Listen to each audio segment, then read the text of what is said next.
What I think that a lot of agencies fail to do right now is they're outsourcing their AdOps team, and they consider it a very rote, very tedious and repetitive task.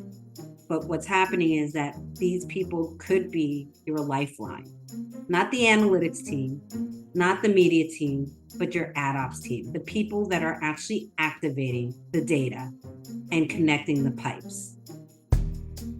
Welcome to What Gets Measured, a NinjaCat podcast about marketing, performance management, metrics, and effectiveness. Because what gets measured gets managed. I'm your host, Jake Sanders. Angelina Eng is the VP of Measurement, Addressability, and Data Center at the Interactive Advertising Bureau. She's worked at Morgan Stanley, Dentsu Aegis, has worked with small brands like General Mills, Time Warner Cable, and Kraft Foods.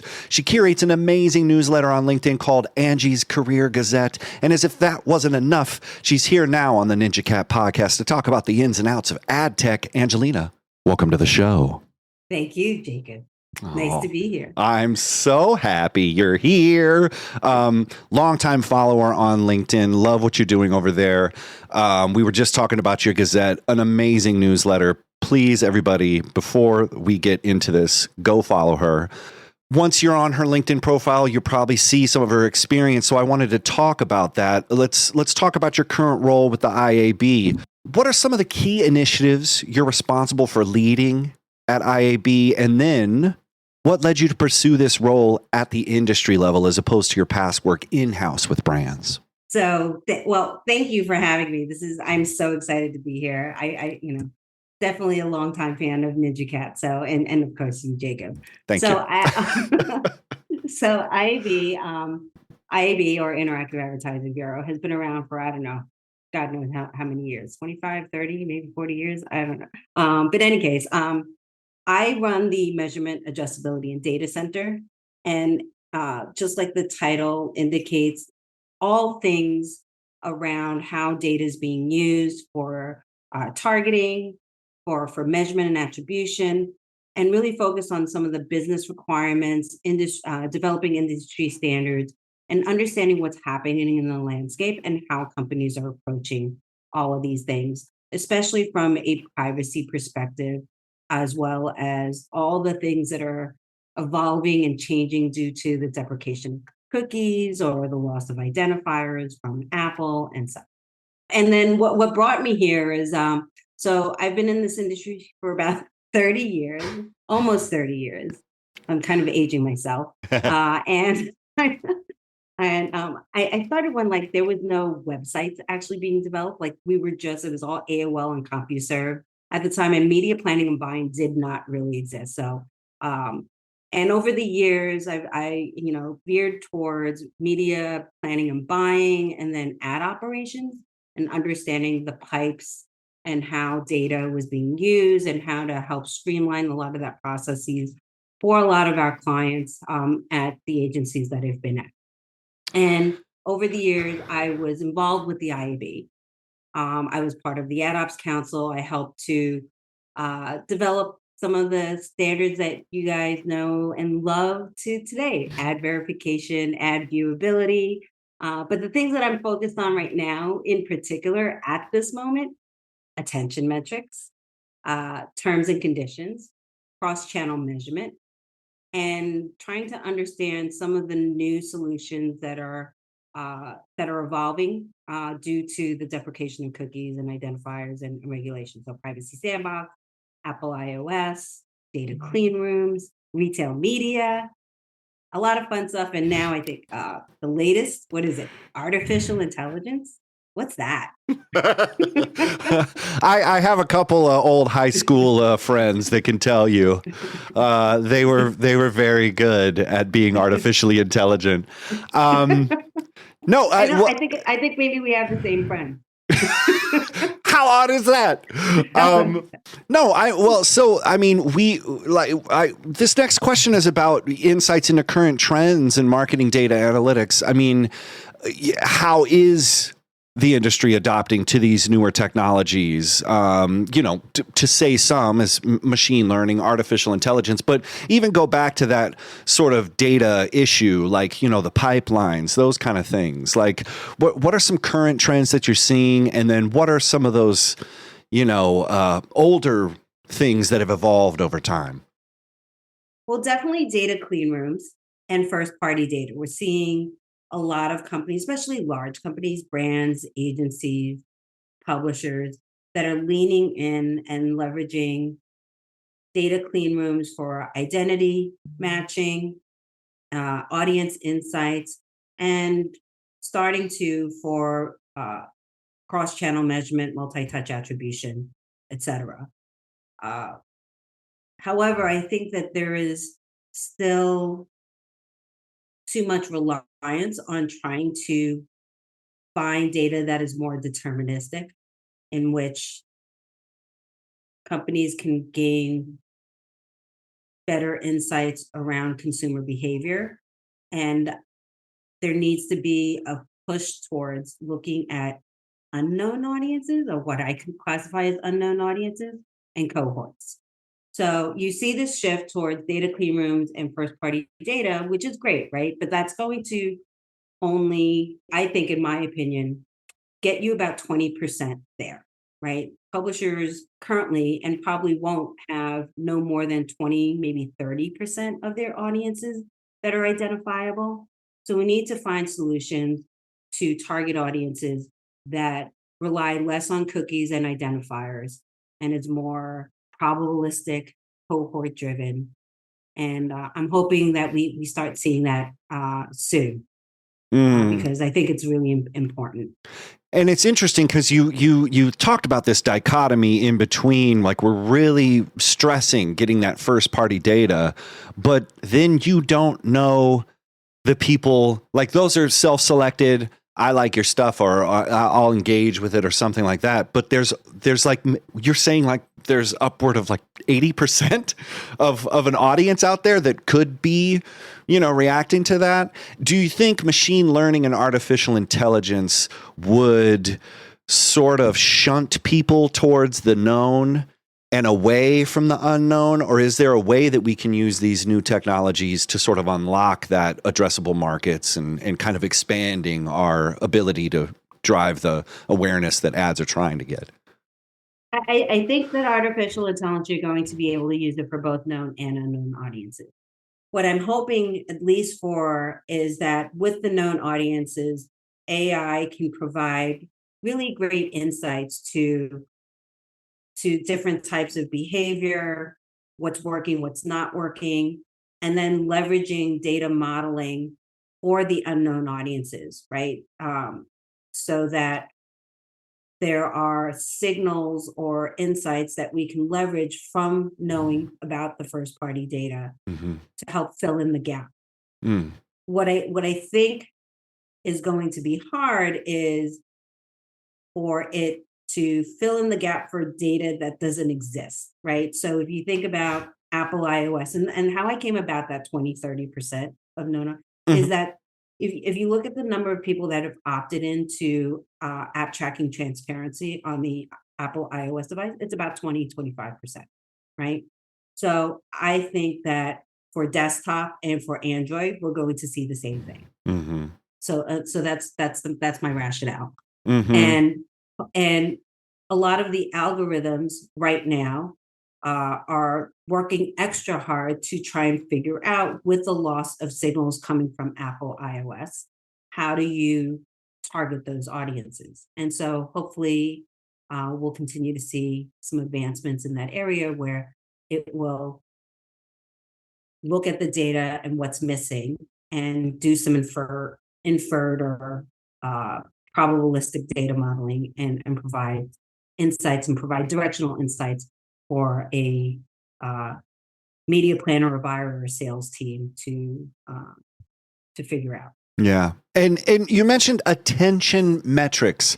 I think this is something that most marketers, digital marketers, are not tracking? I mean, they might be looking at engagement or something like that, or some kind of proxy. But talk about attention metrics. Why are you focused on this? Where did it come about? How can people find those data points? Like, just wrap on attention. Ooh, so I think the term attention or attention metrics or attention economy, whatever you want to call it, uh, we started hearing a lot about it in Q4 of last year. Mm-hmm.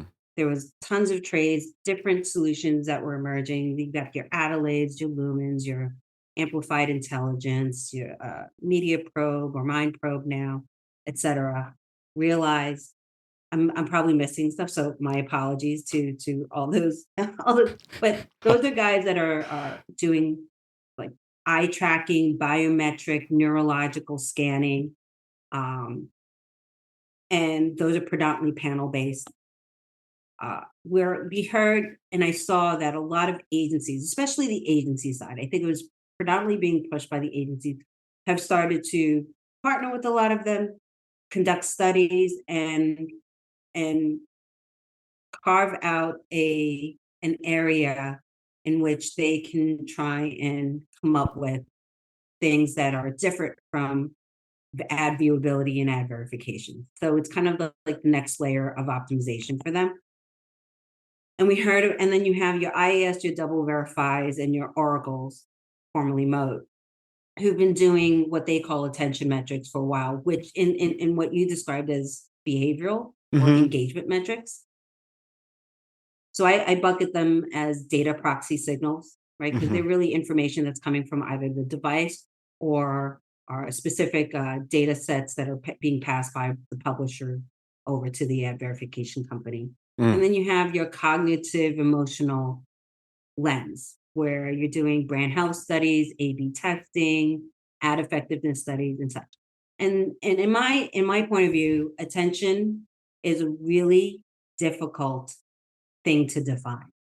And we created a task force, which is open to members and non-IAB members to join from all corners of the industry to come together. We've got about 300 people participating and typically have about 180, 200 people joining the call at any given time. And we're going through the process of really trying to determine what does attention mean. Mm-hmm. So we're kind of like looking at the way that I'm approaching is from the ground up. Mm-hmm.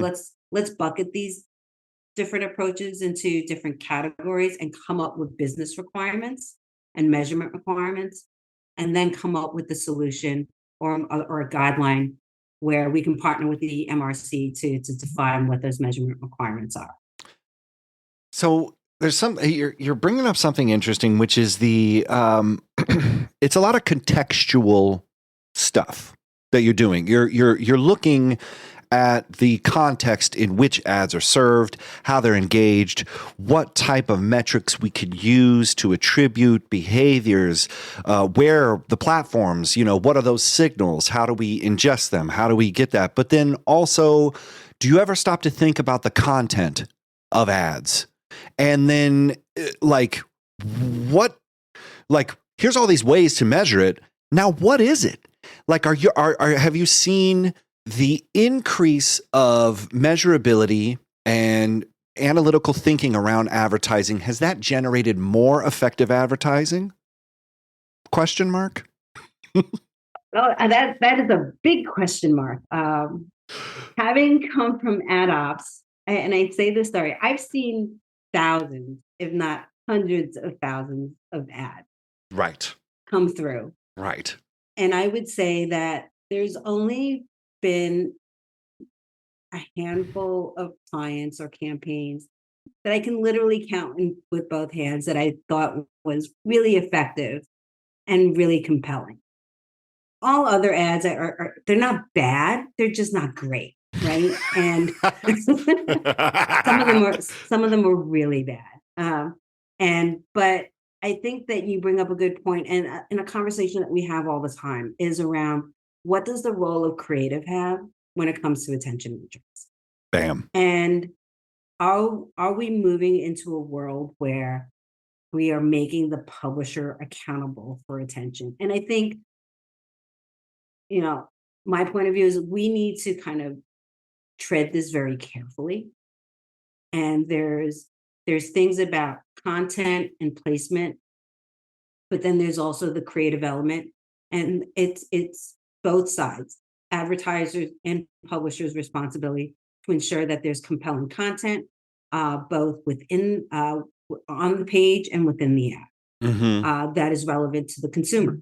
And this is not an easy thing. Like when we went through ad verification and viewability and we rushed into it, a lot of publishers felt very, to use the term, bullied by the agencies before we came up with some sort of standard. And it wasn't until we came up with standards that all of them were like, okay, at least we're all on the same page. We're all speaking the same language. Right. And we have a set of understanding of what can be counted and how it's being counted.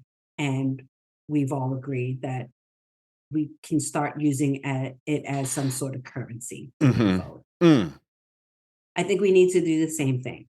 This is a time for us to learn, to understand different methodologies, allow for some of these platforms and tools to evolve, and in some cases, even partner together to provide a more comprehensive view of how ads are being absorbed or by the user, both from a cognitive standpoint and from a behavioral standpoint. So I think that, I don't want publishers to feel like they're being given a metric and that's forced down their throat. And without any consideration to consequences around scalability, revenue model, CPM rates, and user experience. I mean, it's such a heady blend, and it's interesting to note that the agencies or clients that they're working with that have enough budget, that have enough runway, can set these things up. But for, your Joe and Jane marketers out there, I mean, it can kind of just shut your brain off. And like we were talking about before record, it's like, I'm just going to take a page from this, the brief or, a presentation, and that's the ad, and just run it. Just run it and we'll figure it out. We'll A/B it. We'll take a look. And there isn't a consideration on maybe angling to maximize the results that you can get from them, but just playing to hit those numbers anyway. So I think maybe it's sort of like a casino, but you should go in there with a fat wad of cash. I have no idea where I'm going with this, but I mean, is there something that someone who doesn't maybe have that budget, is it like, what are they supposed to do with all of these, potentials and, all of these data points, like if they can't afford a clean room, like, well, then you're probably not working at a level where you need one. I mean, just what's like, if you just a garden variety marketer out there is like, Angelina, like, help me. What would your advice to them be? It's just like, I mean, I've been saying that in terms, I'm more of the Back to the Future kind of gal. Okay. Right? All right. Let's talk about getting the time machine, Angelina. Let's go. So if you look at CPMs, cost per clicks, and CPAs over the course of the last 3 decades, they haven't really changed that much. I mean, even with programmatic, we've gotten more quote unquote efficient. You might say that we've been more efficient, right? Lower CPMs, a lot more scale. But outcomes and CPAs have not dramatically changed, in my opinion, right? So it's not like we went from like a $50 cost per acquisition for a client all the way down to $5.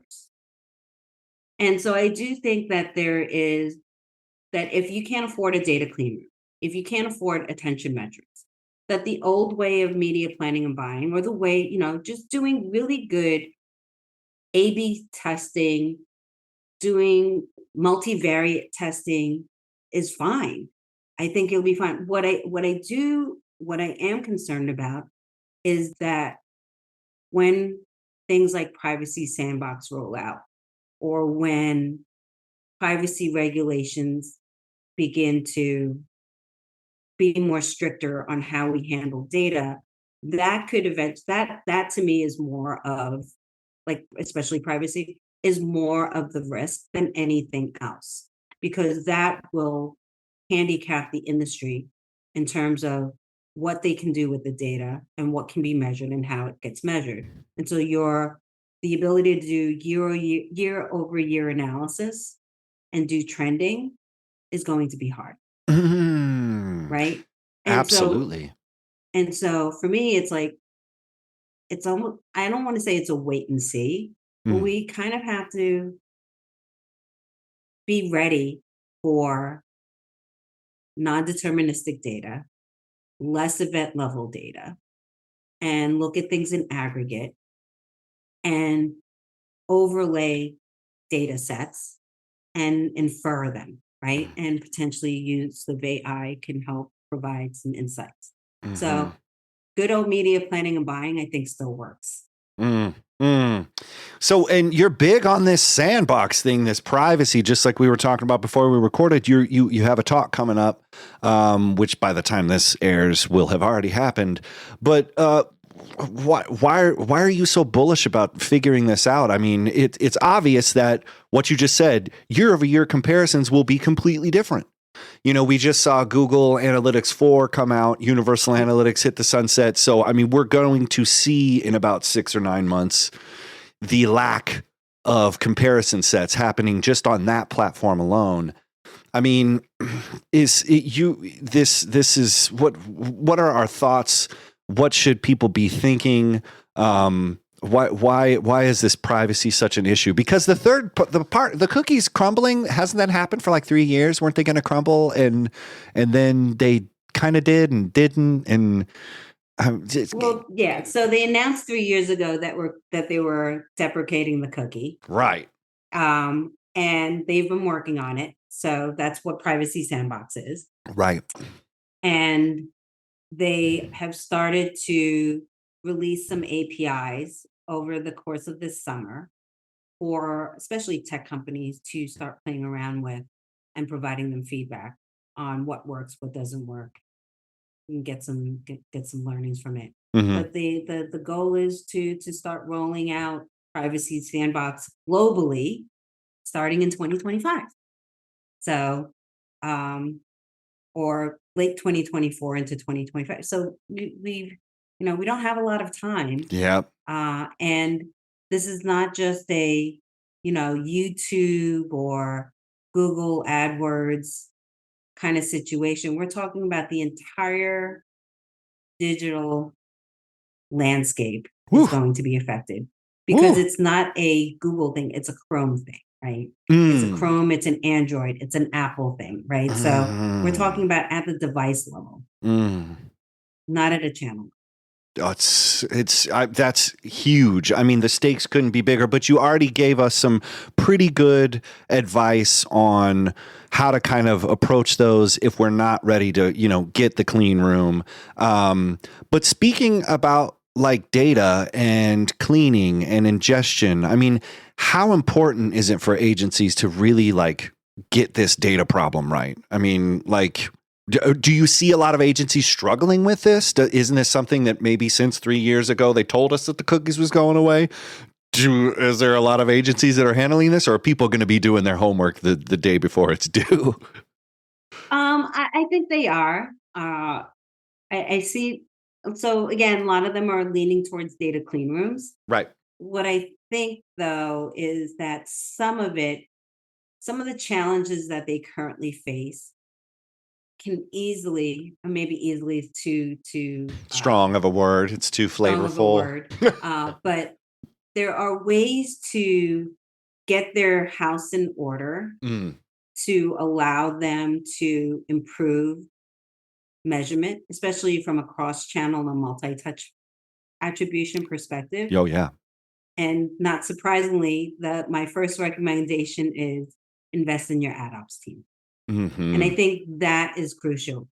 I was very successful in building out an AdOps team at Dentsu and Merkle, and very proud of the people that I staffed. They were experts in ad serving.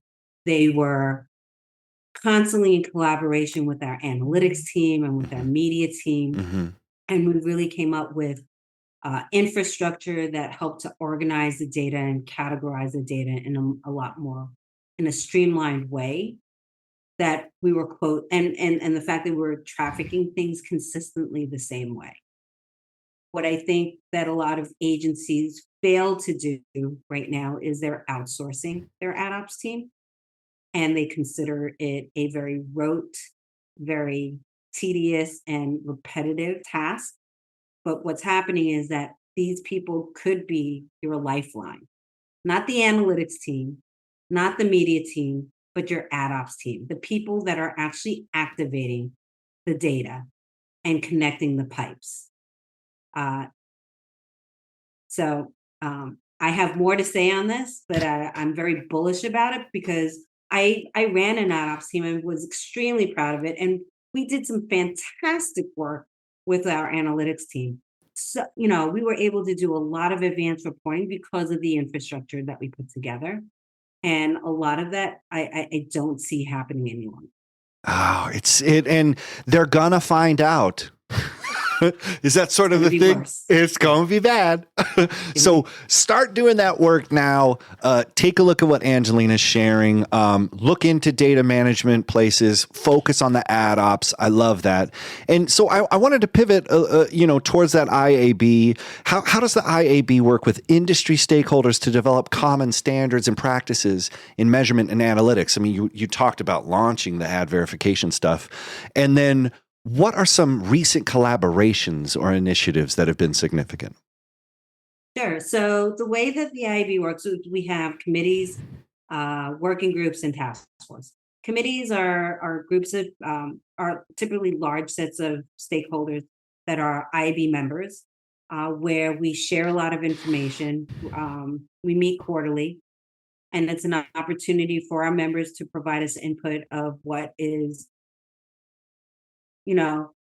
what keeps them up at night, recommendations of what they'd like for IAB to work on, provide their expertise in certain areas, and elevate some situations that what we may not have been thinking of. So we get a lot of feedback from our members through what we call our committees and our and councils. We also have councils. Councils are typically for executive thought leaders like VPs and above that we meet. So we have various different councils like brand council, agency councils, etc. Working groups and task force. Working groups are specifically for IAB members. Task force are open to non-IAB members.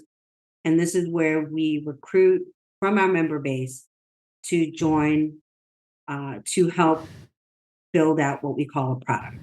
That could be a guide, it could be a standard, it could be a playbook.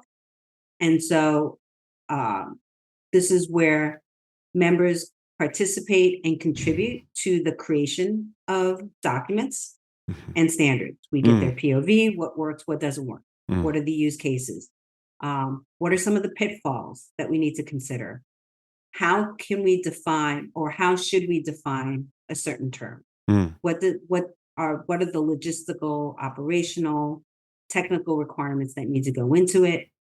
Are there any barriers? And we go through that. One of the most we've done,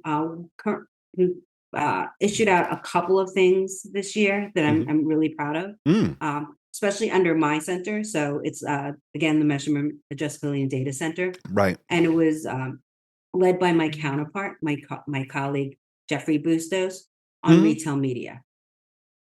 So we created a retail media buyer's guide, and that included companies like various different retail media networks, lots of different holding companies on the agency side, a couple of tech platforms that work very well and very closely with retail media networks, and advertising.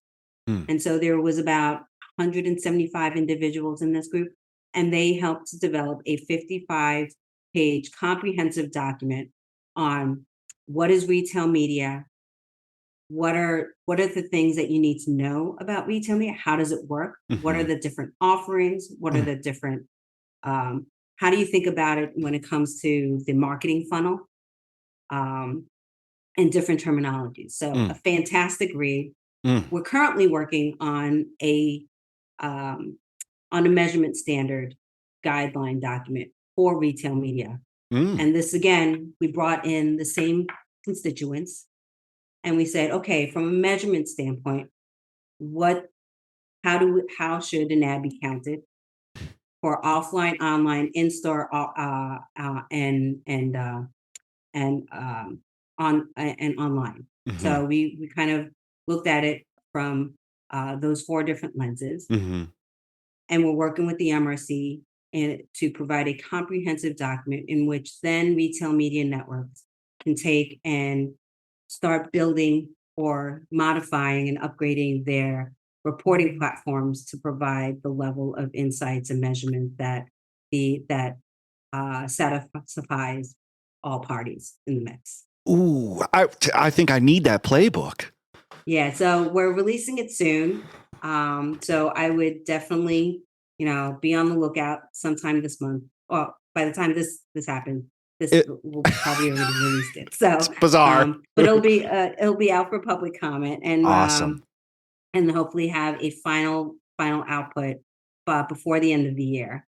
Wow. And retailers can start getting accredited by the MRC for it.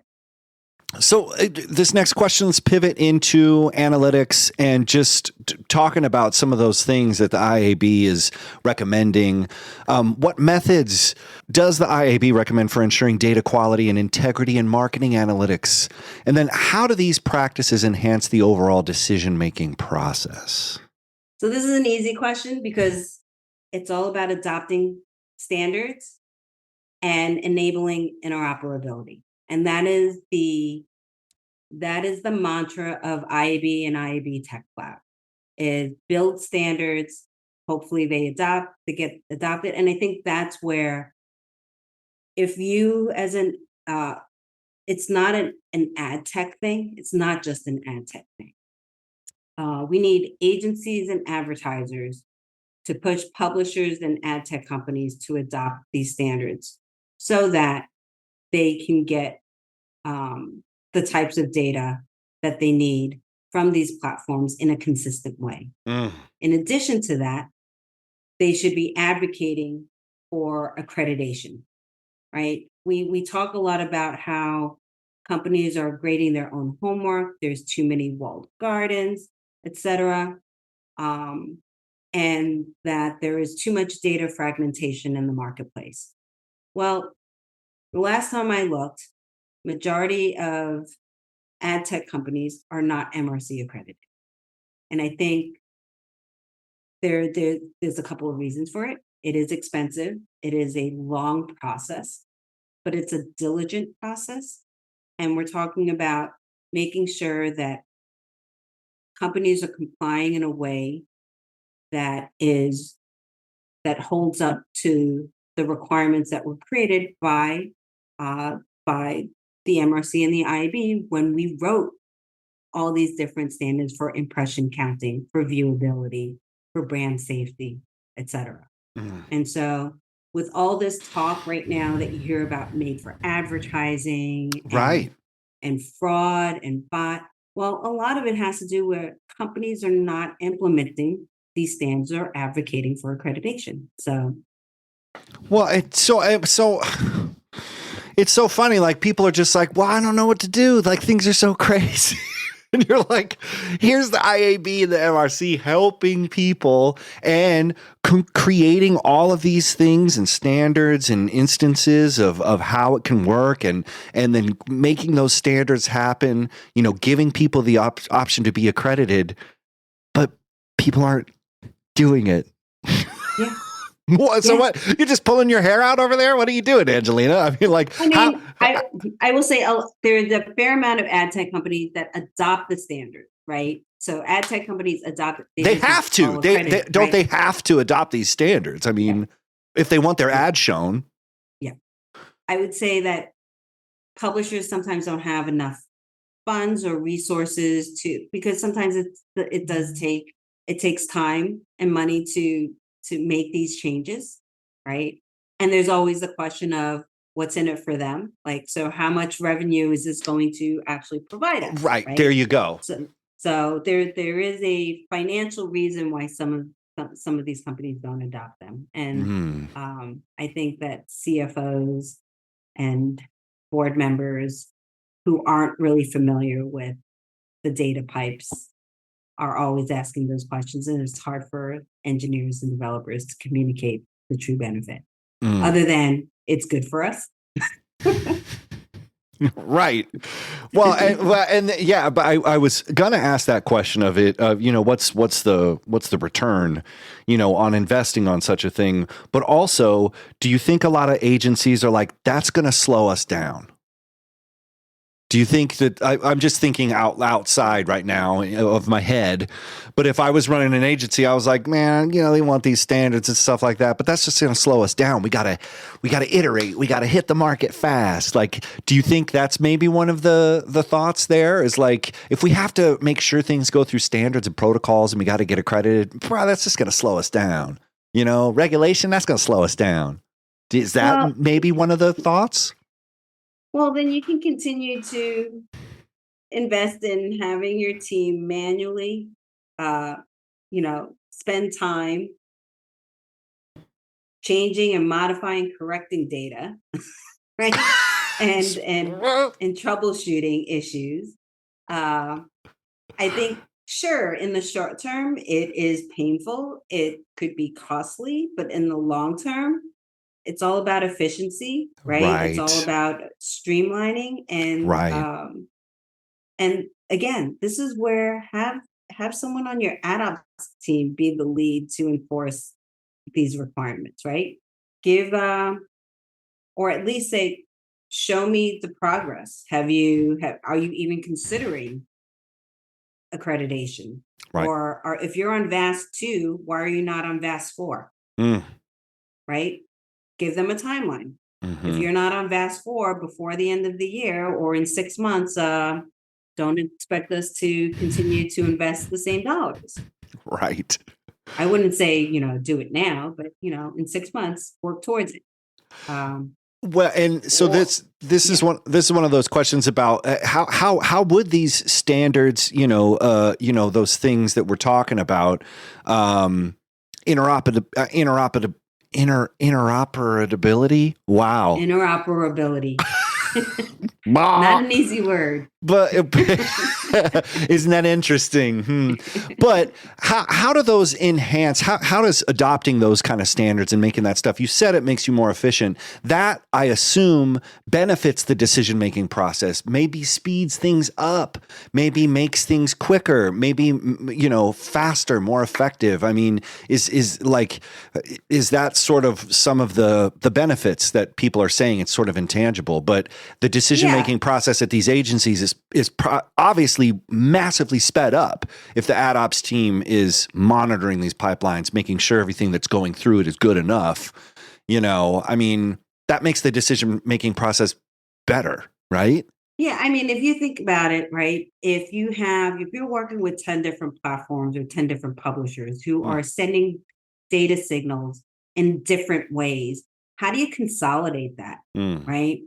And a lot of the times, giving you insights on the agency side, we take that data and we start normalizing it. We start transforming it. So like when someone says that it's ROS versus run of site, it really means the same thing, right?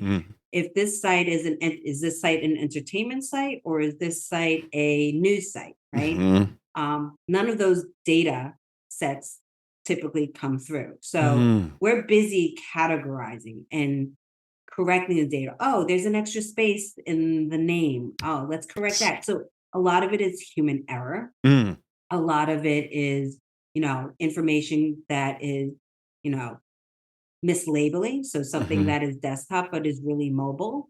Or right? That is a big issue. Trying to roll up, creative performance against different ad formats, ad sizes, and different campaigns is a pain in the ass, and not very easy to do. And so we spend lots and lots of time correcting and transforming that data to then spit out and get, before it actually gets into some sort of reporting platform like a Tableau or a BigQuery. So if we were able to get some of that stuff done and fixed, and everyone was sending signal the same way, and there were, a process to match that information to a much, into, different industry categories, then maybe perhaps it would be a lot easier to do analytics. Maybe. I don't know. I think you know the answer. I think you're grading your own homework. And you're like, I don't know, maybe this stuff we've been working on for 30 years might help. I'm just over here. Continue what you were doing at agency. Don't let me stop you. So with this next question, cross-platform measurement. And I think you were just talking about cross-publishing, whatever it is, wherever it's happening. Could you shed light on the cross-platform measurement and how it's being implemented? What challenges or successes you've observed in like the proper execution? And then also, do you have like a Cinderella story about cross-platform measurement that's done that has gone good? And then do you have like horror stories about measurement gone awry? Okay, all right. I don't know if we have enough time for that. But I'm going to grab my popcorn. Okay, cross-platform, also cross-media, also cross-channel. Basically, it's what are the different types of media campaigns that you're implementing? Is it by, CTV versus online video versus social media, social video, and or it's display versus search versus social, right? You can think of it that way. And how do you look at that data in a holistic way and understand what are the components that are driving consumers to convert? That is the ultimate goal, is, when the user or when a consumer sees an ad on different devices or on different types of channels, how do you as a marketer know what to attribute and who contributed to that user to convert or lead to a sale or some sort of engagement? Right. The challenge that you have in the marketplace, and I was a big fan coming from the AdOps side of having one source of truth. Yes. And so I focus on having a primary ad tech stack by one of the larger walled gardens. I'm not going to name names, but you can figure it out. It's fine. And where a lot of the stuff that we were doing was through these pipes. So we had one singular source of truth. When we started using different DSPs and different ad servers for rich media or for video, it became a lot harder, because then you had to figure out how do you bring in those different data sets and then align them correctly with our primary ad server. And I think that a lot of companies are focused on what is the front end that gets us efficiencies, but not what can help with efficiencies on the back end. And so we need ways where we can bring all these different data sets. Now we have data clean rooms who have the promise of being able to do that. But a lot of data clean rooms right now don't have the capabilities of transforming and normalizing that data before it gets into the data clean. So I think when it comes to cross-channel measurement, that is a big issue, is this need for finding great tools and platforms that are efficient on the front end, but not realizing the amount of work that has to happen on the back end, and that it actually increases inefficiencies because of that.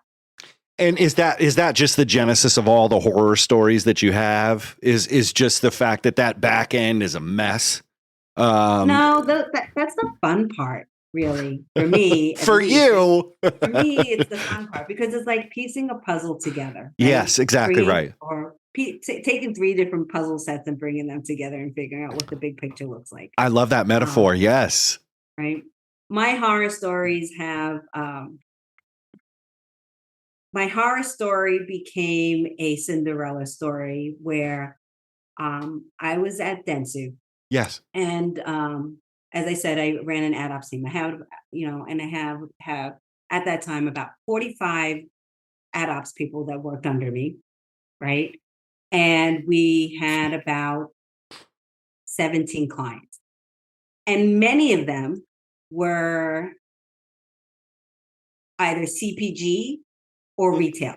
Mm-hmm. A good amount of them. Mm-hmm.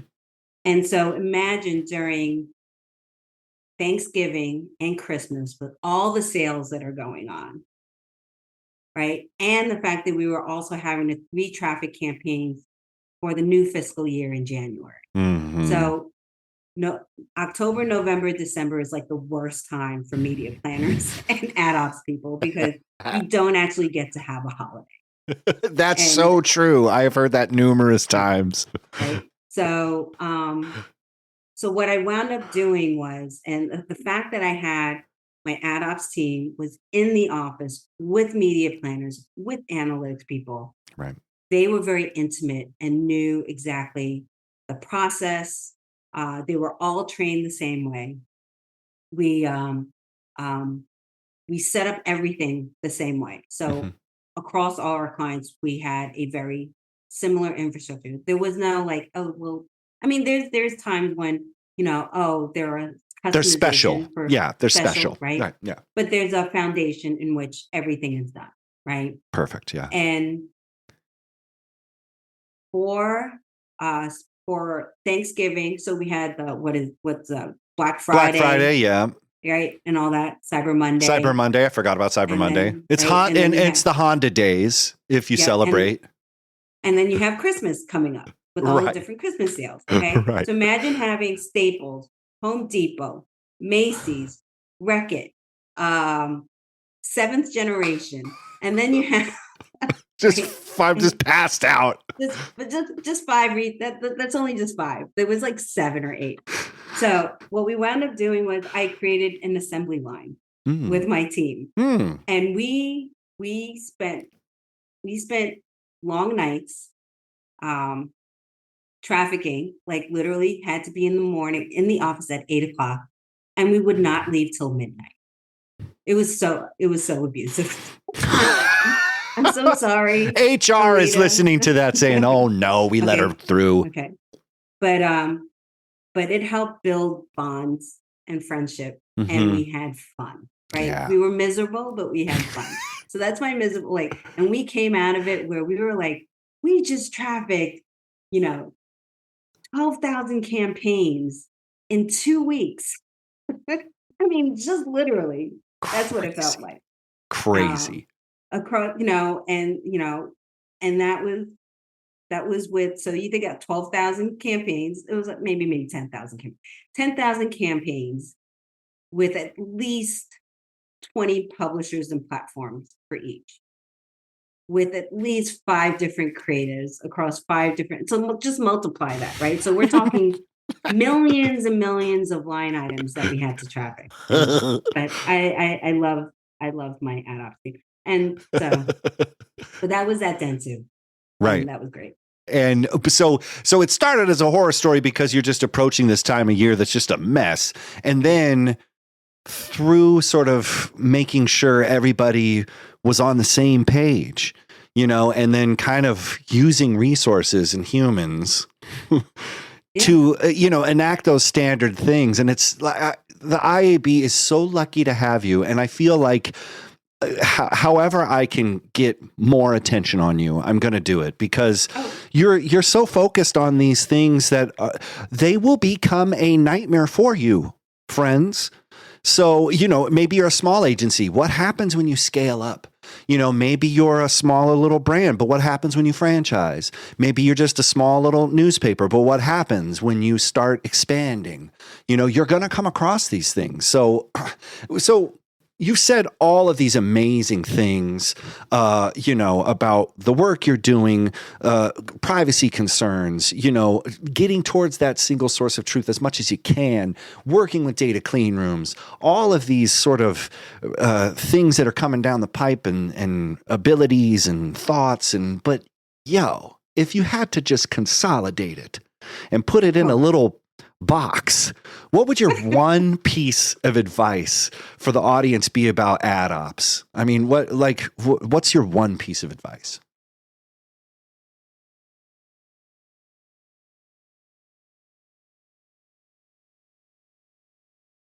Give people the opportunity to grow and contribute. Give people. That's it. It's everyone has a role, including the AdOps team. And I think that when it comes to there should be groups, people that are doing different things, but they all come together and everyone is equally as important.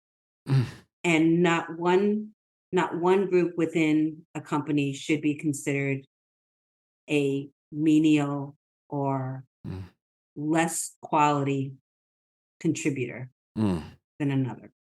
And I think that, again, AdOps teams typically don't get the recognition and the credit for a lot of the success that that agencies have, and as well as on the publisher side, as well as in an ad tech firm. I used to get complaints when I used to get bad reviews and stuff. Like, this is a secret. I'm like whispering. And I'm leaning in too. They're like, oh, and you're too tactical, right? You need to be more strategic. And guess what? No. I'm looking back, I'm like, no. Yeah. Because guess what? The fact that I was tactical and I knew, I can envision the dashboard of an ad server right now. I remember the fields and, click on this, pull on that, click on this tab, go here, enter this. I mean, it's really important to really understand how the pipes are made and where the data goes and what you can do with the data. And I think that a lot of companies rely on the analytics team to do that. Well, the analytics team is I have the data, right? But a lot of information can be controlled before the analytics team gets the data. And it doesn't have to be corrected by the analytics team.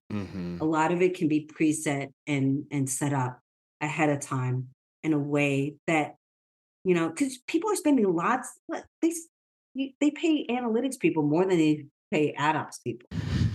Yes.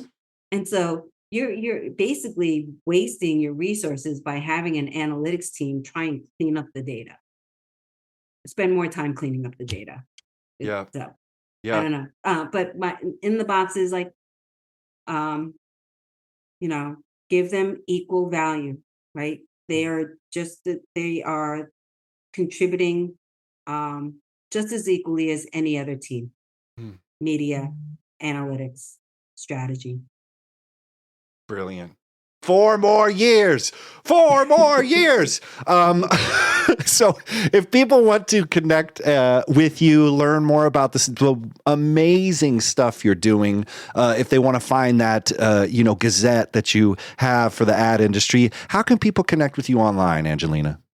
I mean, the best way is on LinkedIn. I'm very active there. I'm no longer active on Twitter/X. I don't know, whatever that is. Don't worry, you're not missing much. Okay. You can connect with me on for Thread, but Thread is more for me as you'll just hear random thoughts.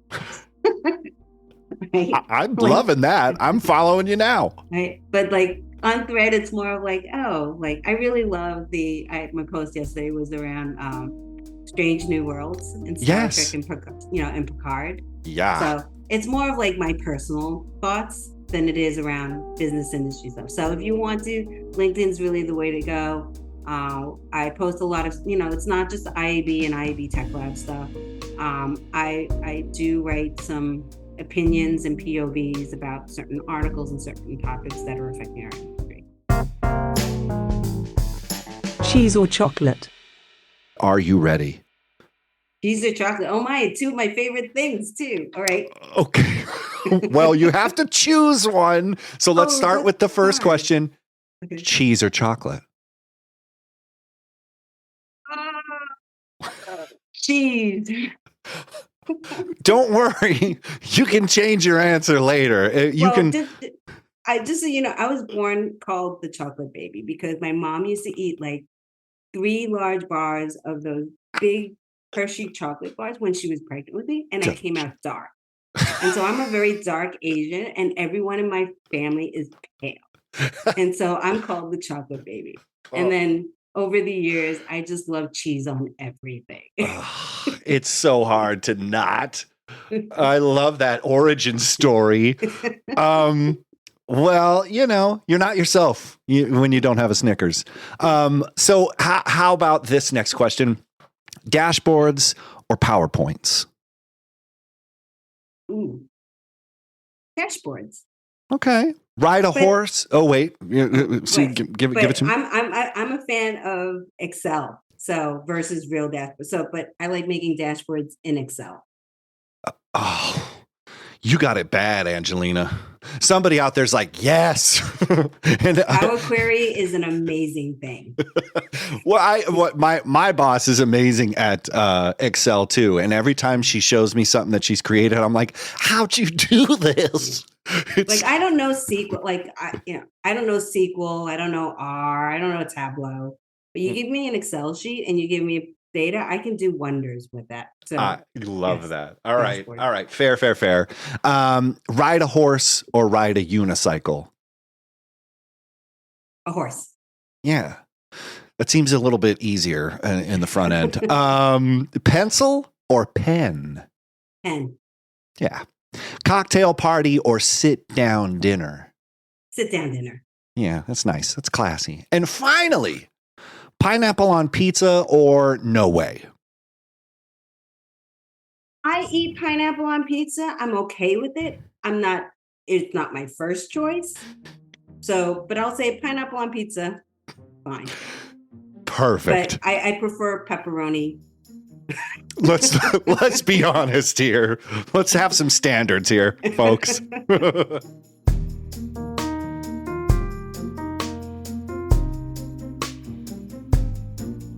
What Gets Measured is a NinjaCat podcast. Please rate and review the show wherever you find your podcasts. Share this episode on social and visit us on the web at ninjacat.io.